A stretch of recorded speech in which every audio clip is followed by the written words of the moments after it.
Hey guys, Procrastination Gaming here, and welcome to the channel. So this video is just going to be kind of a prediction for scores for the week 1 of NFL football this week. And I just thought about this actually yesterday, so I obviously I'm not going to be able to get the Chiefs-Patriots game in there. But yeah, I'm going to go kind of in depth about like why I think each team's going to win and about what I think the score should be, as well as some key things for the season, some things people might not be thinking about. Yeah, so here we're going to get into my Chiefs and Patriots. I actually had I actually thought the Patriots were going to win this game, something along the lines of 35-23. I thought this was going to be the classic Patriots game when the game's almost tied at halftime, and then they start to pull away because the other team gets tired. You see this all the time with the Patriots. They're a second half team, and I expected this to be just like that. I remember the Patriots played the Chiefs in the playoffs. I think it was last year, and that's kind of how it played out. So I thought this game was going to be a lot like that. And I actually was considering playing Kareem Hunt for this week in fantasy in FanDuel, but I actually decided against it because the last time Spencer Ware got hurt, Charkandic West had a huge game. So I thought Charkandic West were going to get a lot more carries. I thought it was going to be more of a committee type thing. I was expecting him to get at least like 30% of the carries, but that obviously did not happen. Yeah, if I knew Kareem Hunt was going to get damn near 90% of all the carries, then I definitely would have played him this week because I knew he was good. But yeah, that's what I thought was going to happen in that game. Then for the Chargers and Broncos, I see this being a pretty one-sided game. I know the Broncos' defense is pretty good, but I think that Chargers offense is so much better than the Broncos offense. I don't see how the Broncos can put up more than 10 points this game. I definitely see the Chargers putting up at least 20, 23. Even when the past few years the Broncos have had good defenses, the Chargers usually play well against the Broncos. So I expect nothing different this week. I expect the Chargers to be able to pass the ball. Philip Rivers knows how to beat the Broncos. So I definitely think that's going to be happening this week. Melvin Gordon probably have a big game. Then for the Saints and Vikings, I think Adrian Peterson's going to have a pretty good game this week. I think he's going to go over 100 yards rushing and at least get one touchdown. I think they're going to give him more carries this week than they would the rest of the season, just because he's playing against the Vikings, and I'm sure he's going to want to run really hard this week. But I'm still not sure if they're going to win. I think it's going to be a pretty close game, probably something like 17-20. I don't think it's going to be a very high-scoring game. But yeah, that's what I think is going to happen in that game. I know the Vikings have a really good pass rush. Drew Brees is really good, but his offensive line isn't great. So I think that's how that game's going to play out. I do think the Saints will win probably 20-17. Then for the Giants and Cowboys, I actually have the Giants winning pretty handily this game. I don't think the Cowboys are going to do a whole lot. I know they're not going to be able to run the ball because last year they couldn't run the ball against the Giants, and the Giants have got better on offense. That means their defense isn't going to have to be on the field as much. It means their defense isn't going to be tired. So I don't expect the Giants defense to give up much with Ezekiel Elliott running the ball or whoever else is running the ball. I don't think the Cowboys, if they can't run the ball, I doubt they're going to be able to pass the ball. So I definitely think the Giants can be winning this game.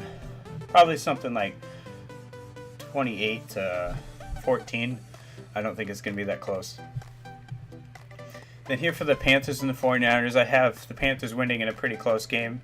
Something along the lines of 20-14. I don't think it's going to be a particularly high-scoring game. I think Cam Newton might throw an interception or two, but I still think they'll win the game. I'd see McCaffrey probably having like 8 catches for 50 yards and then like 60 yards rushing and a touchdown. So he'd be a pretty good play this week in the weekly fantasy. And I think it'd be interesting to see how they use him throughout the season. In the preseason, it looked like they were really going to get him involved. So that'd be really good. I'm a huge McCaffrey fan.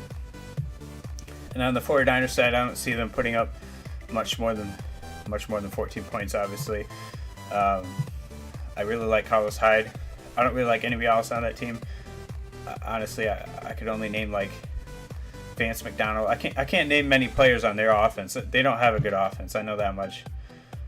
So I definitely expect the Panthers to win this game. Then for the Seahawks at the Packers, I expect the home team to win this matchup because the home team has won this matchup for the past like 3 years, 4 years. And the home team has also won this matchup handily. So I expect the Packers to win this game pretty handily. Probably something along the lines of 28 to 17, 28 to 14. Seahawks aren't going to be able to run the ball. Russell Wilson, I mean, I think the Packers are going to be able to get to him. So I don't think they're going to score too many points. I think the Seahawks might score once on defense. And then, maybe once on offense. So probably like 14 to 28. I see the Packers lighting it up at home. That's what Aaron Rodgers does. Aaron Rodgers doesn't lose at home very much. So that's what I'm going with there. And here for the Colts and Rams, I actually have the Rams winning this game pretty big. I see the Colts putting up like 6 points. And the Rams scoring at least probably 21. And that's just me looking at the Rams offense, really. I mean, you look at like Todd Gurley. How are the Colts going to stop Todd Gurley? They're not. That's the answer. They're not going to stop Todd Gurley. And if Sammy Watkins gets involved at all, I really don't think the Colts stand a chance. I don't think Scott Tolzien is going to throw for more than 100 yards. I think he's going to really struggle against a really good Rams front seven. Even without Aaron Donald, they are a really good front seven. So I definitely see the Rams winning this game handily. Probably something like 6 to 23. And that's a lot because Rams don't score a whole lot of points. So then here are the Jets and Bills. I actually have the Jets winning this game. And a lot of that has to do with Matt Forte. I think Matt Forte is going to have a decent game. Probably something about 100 rushing yards. Probably get a few receptions. Maybe 50 receiving yards. He'd be a good fantasy play this week, I think. And the Bills, they're going to be playing Nathan Peterman this week. And I don't think that's going to go too well for them. He might be their long-term quarterback, or maybe they're just trying to test him out. Because I know they don't want to sign Tyrod Taylor to a long-term extension, so that's probably why they're playing Peterman. Because they don't want to pay Tyrod Taylor big money when he's already like well over 30 years old. I think he's like 32 or 33. So he's obviously not going to be their franchise quarterback going forward. So they want to find out this season if Nathan Peterman can be that guy. And if he can't, then great. They're not going to win many games this year, and they're going to get a high pick and get a quarterback this year. And if he is the quarterback of their future, then that's great too, because they're going to have a high pick, and they're going to be able to trade out of that pick and probably get a fortune. So, yeah, but I do see the Jets winning this game. Even with Sheldon Richardson gone, the Jets defense is pretty dang good. I don't see the Bills scoring many points. I think something like 17-3 Jets this game. So for the Falcons and Bears, I actually have the Falcons winning this game pretty big. The Bears aren't going to be able to do much, regardless of who's playing quarterback. I think Mitchell Trubisky might give them a better shot to win the game, but he also gives them a better shot to give away a lot of turnovers. So I don't think they're going to play him week one. I think the Falcons put up at least 35 points this game. You look at that Bears defense, who's going to cover Julio Jones, who's going to cover Mohamed Sanu, who's going to cover Taylor Gabriel, who's going to cover that tight end they got, who's going to cover Tevin Coleman out of the backfield. They're going to put up a lot of points. I'm guessing like something like 35-10. This game's not going to be close. Then for the Ravens at Bengals, I actually have the Bengals winning this game, and a lot of that has to do with Joe Mixon. I don't think he's going to be the clear-cut starter, but I think by the end of this game they're going to change their mind and they're going to give him the reins, and then he's going to start the rest of the season, and then they're going to wind up trading either Jeremy Hill or Giovanni Bernard. I think that's what's going to happen. So I see Joe Mixon have a pretty big game, probably over 100 yards rushing. I see probably the Bengals winning something like 20-13. It's not going to be a particularly high-scoring game. And then for the Eagles and Redskins, I actually have this being a pretty low-scoring game. A lot of people say that it's going to be a really high-scoring game, but I don't think that's going to happen. I think the Redskins front seven is going to be a lot better this year than last year, and I know. And the Eagles have struggled against the Redskins the last few years. And I also think the Eagles front seven is really good now that they added Derek Barnett. I mean, that front seven is really good, man. So I think, I don't think it's going to be a really high scoring game. I see something like 14-10. I think it's going to be a defensive matchup. I think it's going to be a fun game to watch. I like those kinds of games. And I actually have Eagles winning this game 14-10. So then for the Raiders at Titans, I actually have a pretty high scoring game. I would see the Titans scoring probably 35 points, Raiders 28. And a lot of that has to do with DeMarco Murray. I think DeMarco Murray, a lot of people are kind of forgetting. Last year, halfway through the season, he was leading the league in rushing and all-purpose yards for running backs. And I think he's going to have another big year. I don't see why he wouldn't. He can catch the ball. He can run the ball. He's got power. I don't see how the Raiders are going to stop him. I see him probably going over 150 total yards for this game. And I do see the Raiders putting up some good yards too. Obviously, Marshawn Lynch, his first game back, is gonna be running over people. But I think Derek Carr is gonna make either Derek Carr is gonna make a couple of interceptions, or there's gonna be a fumble or something. That Titans defense is nasty, I think. And that Titans offensive line, they're going to be able to push people around. They're going to be able to push everyone around besides Khalil Mack. So I think they're going to be able to run the ball. I think they're going to be able to pass the ball. They got some nice receivers there. Eric Decker. They got obviously they got the Corey Davis now. I think they're going to be able to move the ball. Yeah, 35-28 Titans. And then for this Jaguars-Texans game, I think this is going to pull in the most ratings. And that a lot of that has to do with Hurricane Harvey. Now I think the best game of the week is actually going to be the Raiders-Titans. But I think the Jaguars-Texans, a lot of people are just going to want to watch it because of the hurricane. Want to see, how that city reacts. It's in Houston. It's gonna be everybody's gonna want to watch this game. But yeah, I don't really see a super high-scoring game. I see the Texans winning probably like something like 17-8. 17-6 probably. I don't see the Jaguars moving the ball. Even though they got Leonard Fournette, that doesn't mean they're going to score a lot of points. Now, Adrian Peterson, in some of his best years, didn't even get to the playoffs with the Vikings. And that was in a pretty weak NFC East. So I don't see the Jaguars moving the ball. I think Blake Bortles is trash. I think he's one of the worst quarterbacks in the league, and I think he has been for a while. And he's not getting much better. I mean, I haven't seen the improvement. He has talent all around him. Allen Robinson is a legit #1 receiver. He'd be the best receiver on almost every team in the NFL. I probably have him top 5, top 6 receivers in the NFL. And Blake Bortles just can't get the ball to him, right? He's always open, man.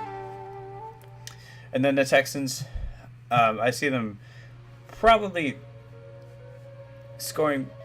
definitely scoring more points than the Jaguars, but that's because they're going to have a lot more time with the ball. So I see the Texans forcing some turnovers. I think J.J. Watt's probably going to score a touchdown in this game. I think it's going to be something like 17-6, or no, 14-6, something like that. Yeah, I see the Texans winning 14-6 over the Jaguars. And here for the Lions and Cardinals, I'm actually huge Lions fan. But for this game, I actually have the Cardinals winning at Detroit. The Lions have not played well against the Cardinals for quite some time. That Cardinals defense has given Matthew Stafford some trouble. He's thrown a lot of interceptions against the Cardinals, and I don't see how it's going to be anything different this year. I don't think the Lions defense is going to be able to stop David Johnson. I don't think the Cardinals are going to even have to throw the ball. I see David Johnson probably. I mean, besides Kareem Hunt, I see David Johnson having the biggest game for any running back this week for fantasy. So, I mean, realistic, I don't see anybody on the Lions that's going to be able to cover him. We have not been able to stop Larry Fitzgerald, like, ever. Yeah, I think the Cardinals are going to win this game, something to the tune of 28-13. I don't think it's going to be that close.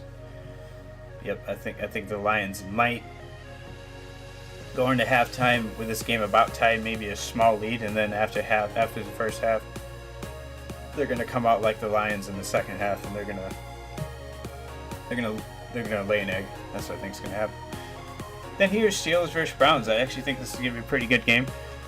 I think it's gonna be probably like 20-17 Steelers. I definitely think the Steelers will pull out a small victory in the end. I think a lot of that has to do with Martavis Bryant, Le'Veon Bell. I think Le'Veon Bell's going to have a huge week. I think Le'Veon Bell's going to have a huge year, honestly.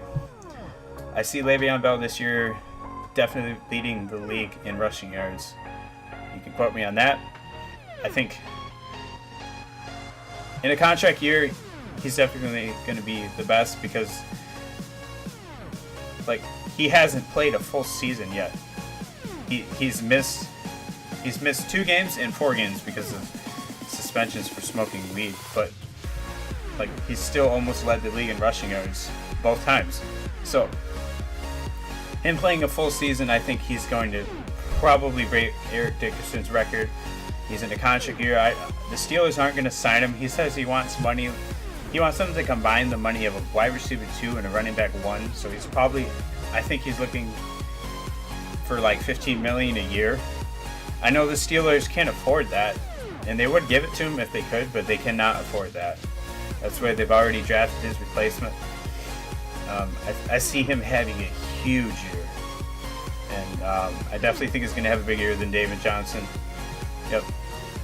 And then for the Browns, I actually think DeShone Kizer, he looked really good in the preseason throwing the ball, and that was the biggest thing for me. He looked good on the deep pass. I think he's going to make some mistakes this game, but he's going to make some big plays, and people are going to realize he's definitely one of the top quarterbacks in this track. But I think he is probably better than Mahomes. I think he's going to have a solid career there at the Browns, and I think he's going to be some sense of security at quarterback for them for the future. I think that's going to be great for them. But yeah, obviously Martavis Bryant is going to have a nice game. I think the Steelers win this game 2017. So yeah, I'm going to be making these now, I think probably going to make these every Wednesday night, probably around 6 p.m. I think it's probably the best time to do these. So I'll probably be doing them Wednesday, 6 p.m. from now on. And I'll be giving you my predictions for the weeks, and I'll also be giving you just some insight on football. I might actually make a separate video just for Lions talk, and maybe for NFC East talk, and maybe actually a separate video just for football in general. But yeah, thanks guys, thanks for watching. Subscribe to the channel for more content, and I'll catch you guys next time.